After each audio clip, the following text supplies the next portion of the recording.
हमने खुद साख्ता इस्लाम बनाया हुआ है, अपनी मर्जी का इस्लाम। हर घर में अलग इस्लाम है, हर घर में अलग शरीयत चल रही है। मैं क्यों बात कह रहा हूं? इसलिए कि जब असले दीन नहीं आता होगा तो फिर हम अपने जहनों से सब चीजें बनाएंगे। वही कहता है जी घर में बहू आई है, जब से आई है कारोबार को नुकसान हो रहा है, बड़े मनहूस कदम है इसके।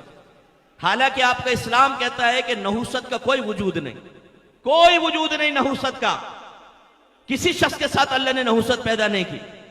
और बच्चियों पे इल्जाम लगाते हैं कि जब से बहू घर में आई है कारोबार तबाह हो गया, बड़ी मनहूस है। ला हौला वला कुव्वता इल्ला बिल्लाह। मैं ये कहता हूं ऐसे लोगों से, तुम्हारी बहू मनहूस नहीं है, तुम सारे घर वाले मनहूस हो।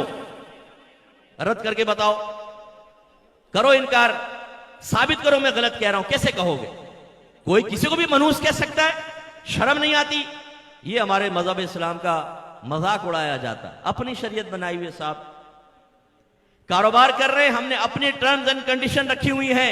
आपके नबी ने कारोबार करने का क्या तरीका बताया, इन्वेस्टमेंट का क्या तरीका बताया, अपनी सर्विस प्रोवाइड करके उसकी उजरत लेने इजारे का क्या बताया मेरे नबी करीम ने।